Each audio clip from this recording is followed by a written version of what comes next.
And that was the one that actually started that domino effect.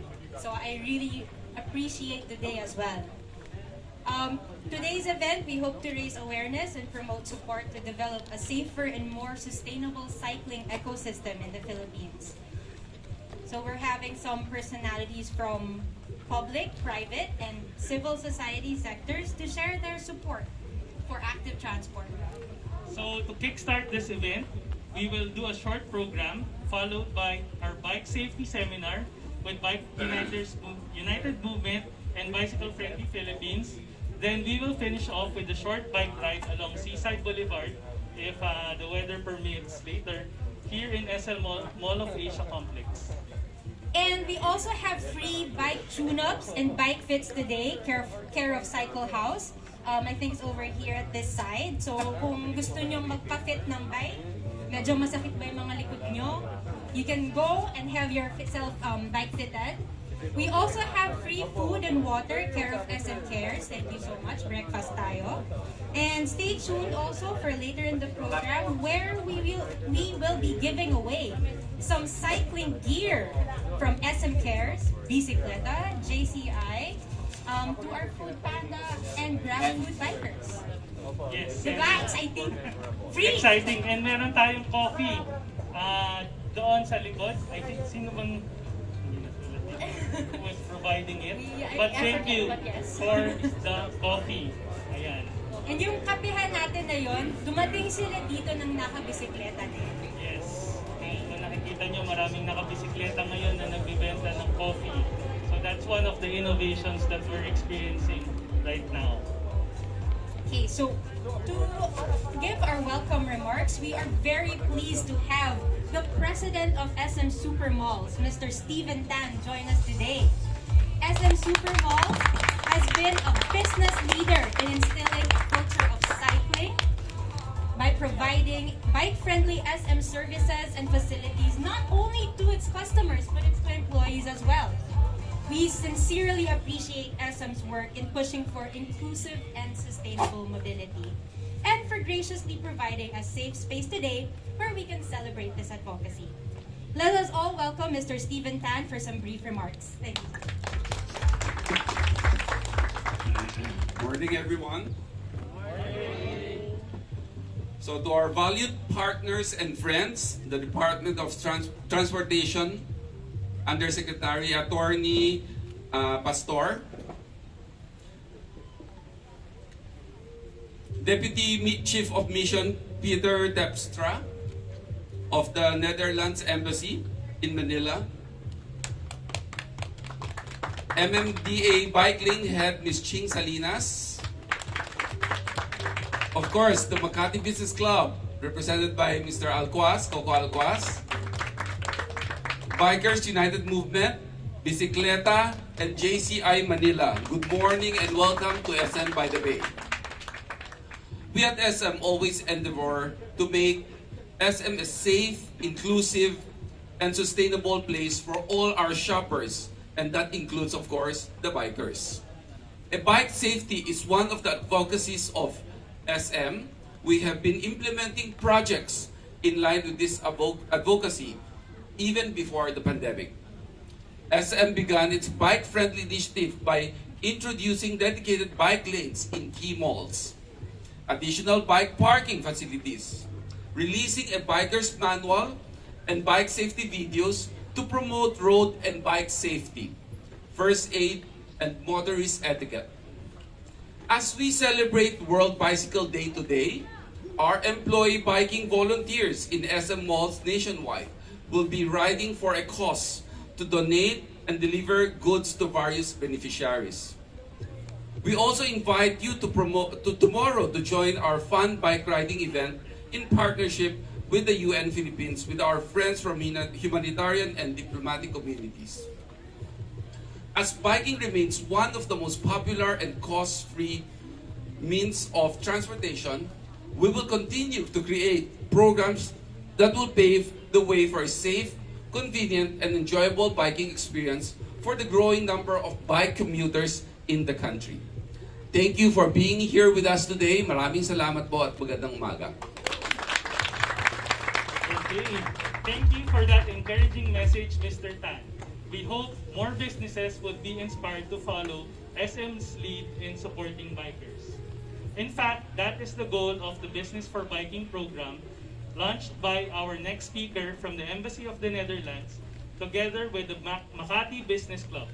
The Business for Biking program engages businesses, government, and civil society to help Filipinos who bike to work and for whom biking is work. One of the many initiatives under this program is the Wheels for Work donation drive, which donates bikes to workers nationwide and will be launching its next round of donations this month. If you want to learn more about the embassies and MBC's biking programs, medyo pan. Feel free to stay and chat with us after the event. On that note, I'm pleased to turn over to Mr. Peter Terkstra, Deputy Head of Mission of the Embassy of the Netherlands for brief remarks. Let's give him a round of applause. Yes.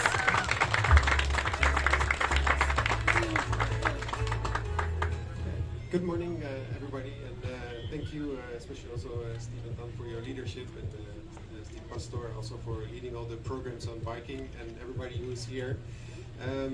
A warm welcome to all our partners, of course, and NBC, especially, who's been our partner throughout the years on this, and most especially to you, all of you who came here today, and all the bikers here in the Philippines. We see many cycling around here this morning already, early morning, and all around the world for making this day possible. And I can really say that, you know, if you look outside, biking is really big here in the Philippines, and people really enjoy it because it's sustainable, efficient, and inclusive mode of transport. And as the world is moving towards greater sustainability and resilience in the post-pandemic world, we're now reappreciating the value of the humble bicycle. And this was also recognized in 2018 by the UN General Assembly when they said that June 3 would be World Bicycle Day. And on this day we acknowledge the importance of active transport and also its contribution to attaining the Sustainable Development Goals. But this day is also significant here in the Philippines because at the height of the pandemic in June 2020, this is when the pilot started with protected bike lanes along EDSA, and that was followed up by many more programs, and now you have hundreds of kilometers of protected bike lanes. I came from Makati this morning. I think most of the way is now protected, and it feels indeed a lot safer to get here and to move around the city. And really the pandemic forced us all to rethink how we design cities and how we move around, and the need to put people at the center, not only cars, but how do we move people around in the city. And biking is an important part of that solution, not only to go to work, but also for leisure. The Netherlands is really with you in promoting this. And we're very happy with, of course, Jed leading a lot of that, and Kevin, who you know, who used to work for the embassy, who led a lot of work on biking. And biking is really central to the Dutch history and heritage. I learned it from my grandfather. And so, we started at a very early age. And when we moved to the Netherlands, the first thing we do is buy bikes for our kids so they can move around. And it's, so we're very happy to share those experiences here in the Philippines. As mentioned already, through the cycling infrastructure capacity building program with LGUs and DOH, but also through the pedal clip bike parking, which is installed in BGC High Street and Ayala Triangle. And if you have the chance, please go there and visit it. It's a really nice way to park your bike. It's Dutch design together with Filipino art. And so, as an advocate of walking and cycling, the Embassy of the Kingdom of the Netherlands is with you in shaping sustainable communities through inclusive transport, urban planning, and development of sustainable solutions. So, thank you very much, and have a happy World Bike Day. Thank you, Peter, for your words of support. The Netherlands, sobrang goals yon. The way they have been doing their cycling infrastructure, the way people just bike everywhere. Kung makita nyo yung Netherlands, ang daming nagbibisikleta. Our next speaker comes from DOTR, which has continuously supported various efforts for active mobility. In fact, in 2021, SM partnered with the Department of Transportation to co-publish a free bike manual that is distributed in all their malls. I think Mr. Steven Tan mentioned this earlier. And I think I personally saw this na rin being broadcasted in their malls. So today, we're excited to hear From USEC Steve Pastor from DOTR. welcome, sir.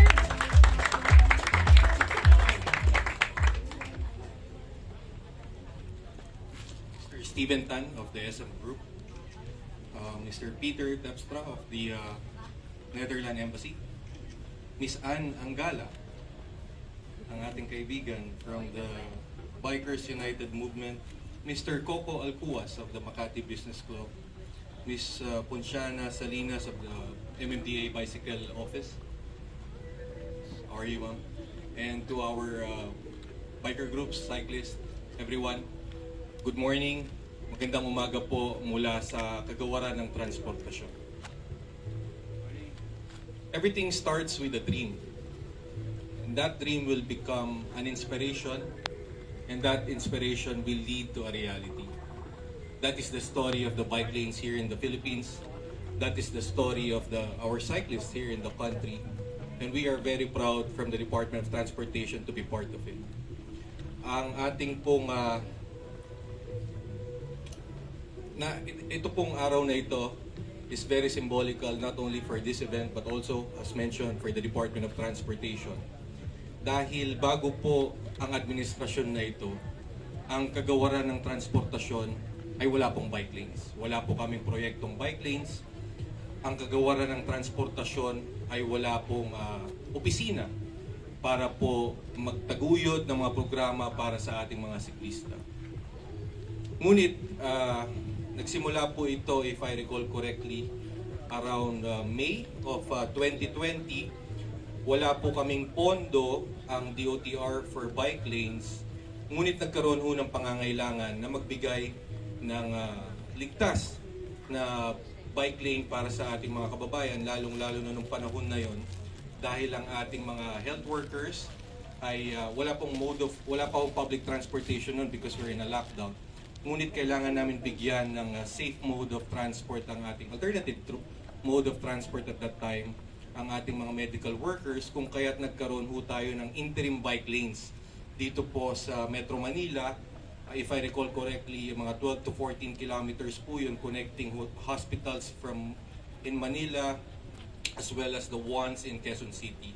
So doon po nagsimula iyon. Wala po kaming pondo. We reallocated certain funds para po magkaroon ng bike lanes. At ito po ay naging realidad ng mga June 2020. After that, come 2021, the Department of Transportation is very proud to say through the leadership of Secretary Tugade na nagkaroon ho kami ng more or less 500 kilometers of bike lanes dito sa National Capital Region, sa Metro Cebu at gayon din po sa Metro Davao. Itong taon na ito, kami po ulit ay nag-inaugurate ng 64 kilometers as part of the South National Capital Region expansion. Kung kaya't more or less, as we speak, ang DOTR po under the leadership of Secretary Tugade and under the administration of President Duterte, more or less of 564 kilometers of bike lanes yung naming naitatag. At sunod-sunod na rin po ang mga local government units natin nagtayo ng sarili nilang bike lane. At gayon din po ang mga private entities katulad po ng SM Group. Talagang buong-buo po ang suporta sa ating bike lanes. Dito po pinapakita na pag ang isang bagay, isang pangarap ay bibigyan natin ng akmang hakbang between the government at the private sector, magiging realidad po talaga itong ating bike lanes. Kung kaya't kami po ay nagpapasalamat sa ating mga siklista dahil ito po ay naging realidad upang mabigyan po kayo ng seguridad at ligtas na pagbiyahe ho gamit ang ating bike lanes, gamit po ang ating mga bisikleta. At muli po, nagpapasalamat din kami sa SM Group led by Mr. Steven Tan sa mga initiatives of the SM Group to further promote our active transportation. Maaari po palakpakan nun natin si Mr. Steven Tan. Medyo sentimental din po ito dahil by June 30 this administration will end and that of course, we will also be vacating our office. Ngunit makakasiguro po kayo na hanggang sa huling araw po ay magtatrabaho ang Department of Transportation, magtatrabaho po si Secretary Tugade upang mapalawak pa po ang aming mga programa sa active transportation. Bilang isang hakbang po ng kagawaran na ma-ensure po na tuloy-tuloy po mga programa ng active transportation, nagkaroon na po ng Project Management Office within the Department of Transportation na will provide permanency for the programs in active transport. In fact, as we speak po, ang DOTR po has 6 members of the active transport. They are all here, led by Eldon Junicio. At kami po talaga, kung maaari po, i-request ko lang po, palakpakan niyo po itong mga taong to because every day sila po nagtutulak para sa mga programa natin. Bilang panghuli po, kailangan po ng tulong ng pribadong sektor, kailangan po ng tulong ng mga siklista para po ang ating national government ay patuloy na maghandog at magbigay ng mga programa para sa inyo. Hindi ko po sinasabing gawin natin ito through protest or anything to that effect.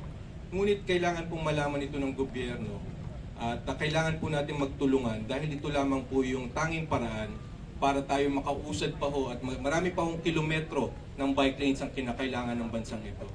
Kaya dito po sa DOTR, on behalf of Secretary Tugade, kami po ay nagpapasalamat and we are very proud to say that we are pro-active transport, we are pro-bike lanes, we are pro-cyclists. Magandang umaga po sa inyong lahat. Okay, maraming salamat, Yusek Steve, para po sa very inspiring message. Before we continue, we would like to remind that we would encourage you to sign up here on our booth para po, I think, baka may giveaways. Tama ba? Merong giveaway, so kailangan nilang mag-sign up. So please sign up. No Care sign up, of no. SM Care. So maraming Yes. salamat for all the, not just the giveaways, but also for all the facilities, the sound system, Yes, thank you and so much. for making this event possible. And next, we would like to recognize MMDA Bike Lanes Head, Ma'am Ching Salinas. Nandyan po. Yes, ma'am. We always see you in many of our events. And we really appreciate MMDA's efforts in helping make biking safer. And if you would like to do a short message po, please go to the floor. Thank you, ma'am. And also to all MMDA enforcers, of course.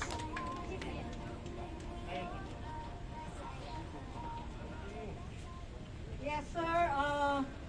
To everyone, good morning. Yusek Pastor, Sir Tan, and Sir Terkstra of Dutch. And all the cycling group, good morning. And in behalf of Chairman Armando Artes, pinapaabot po ang pagbati sa inyo ng maligayang World Bicycle Day to everyone, lalo na po dun sa mga grupo ng mga siklista. And sa amin po naman, like what Sir Steve Pastor has been saying, we also support the bicycle program. And sa amin po, ang hawak po namin is Metro Manila. So, DOTR is around the Philippines. So, kami po Metro Manila. So, ang amin po is more on operations, implementations, and ngayon po, medyo kokonti pa lang kami. Although we do have our offices, field offices at Rojas Boulevard, EDSA Ortigas, and Commonwealth. And ngayon nga po, medyo konti lang yung nadala namin dito kasi may kasabayan po tayong celebration. Doon din po sa sa Commonwealth. Although tapos na raw po sila, our advice. Pero yun po yung mga supports na ginagawa namin. Kami po yung in charge sa mga nagbabiyahe sa bicycle lane. Usually yung mga nasisiraan or meron din po kaming mga nakakatulong ng mga uh, tao. Ang tawag po namin sa aming is bicycle, MMDA Bicycle Patrol. So with us po, kami po'y tumutulong sa mga lahat ng mga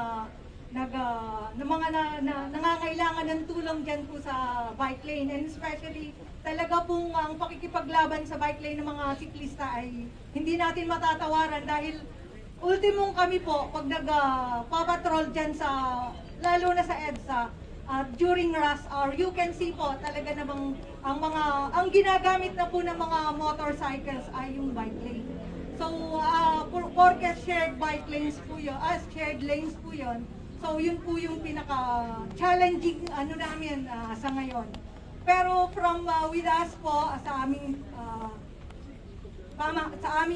ahensya, lagi po kaming nakasupport with the OTR, DPWH, DNR, with the project po of bike lane.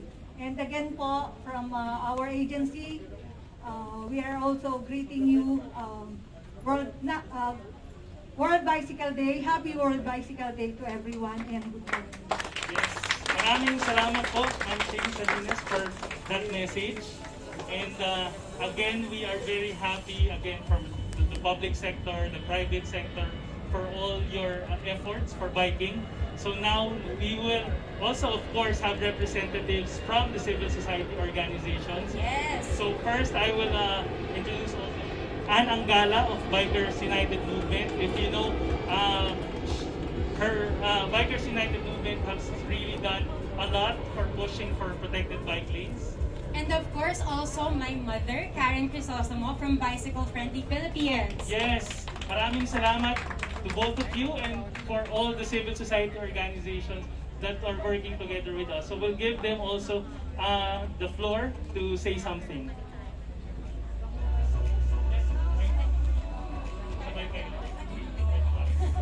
Hello, good morning, and happy World Bicycle Day to everyone. And Happy World Bicycle Day. Sige, Karen. actually, you know what? I'd really like to say thank you, Yusek. You know, when you said it is a dream to see bicycle lanes all over the metro, it truly is. You know that dreams do come true. Bicycle Friendly Philippines, we've been pushing for bike lanes. I've been a bike commuter for over 20 years. With or without those bike lanes, we've been biking. But definitely, the bike lanes are there to encourage more people, newbies, to keep them safe. So we truly, truly appreciate that, and we're expecting more and better bike lanes. Go ahead. First, I have a whole lot of Yeah, no, I know, no, sige. I also want to say thank you, of course, to SM because they've been very gracious and, you know, we appreciate all that you've been doing. It's a good example, it's a good model for other commercial establishments to become bicycle friendly, and that's something that we're really pushing for. Not just, you know, private, but even the commercial establishments become bicycle friendly because it will really encourage more people to use the bicycle as a mode of transportation. So we truly appreciate everything that the government and the private and public are doing. So siguro tatagalo muna ako para sa ating lahat, no. Malaking pasalamat namin na nandito yung Food Panda, nandito yun yung Grab. Kasi the reason why nandito ang Bikers United Movement, I love you guys, you bring me food every day. You bring me safe food. So the reason why Bikers United Movement was formed during the pandemic, June 1 ang anniversary namin. June 3, nagkaroon kami ng konting cuteness ng MMDA, pero now we're like lovers talaga ng MMDA. So, you know, everything's good, everything's fine. So now we see bike lanes all over. So again, Bikers United Movement was here because we wanted to serve the frontliners. We wanted to serve the bike commuters. So ito po, isa sa mga after 2 years, these are the fruits of our labor. We see all these great people here. Siguro isa-isayin na natin. Thanks Mr. Tan for all your initiatives. To Z, to Nikki, to Miss Cristel, to Miss Owen, to the rest of SM Cares, Miss Jel is also here. You know, isa-isayin ko na kayo. These are the team who worked with us. Hindi kami natutulog hanggang alas 9 kagabi. Zion's here. Wait, let me go through para di ako magkamali. Sir Peter, thank you very much. Humabol ka. Thank you for biking all the way and for making it right on time. Perfect timing. Mr. Alcuaz, Coco, you've been so supportive, and the rest of the team, again, kasama namin. There is Trish. wonderful Trish, always there. Who else is here? Sino ba nandito? Si Chris. Wala si Chris, no? Zion. So, these are the team na hindi na halos natulog kagabi. Nikki, Cristela, I already mentioned you, NBA. Sorry, nabaliktad ko. NBA, Trish, Zion, and Chris. Thank you very much. DOTR, thank you very much, Attorney Steve, and the rest, Eldon, and the whole team of DOTR, thank you very much. Ma'am Ching, and the MMDA gang, and everybody who's here, thank you very much. Yung mga kasama namin, Bicycle Friendly Philippines is also here.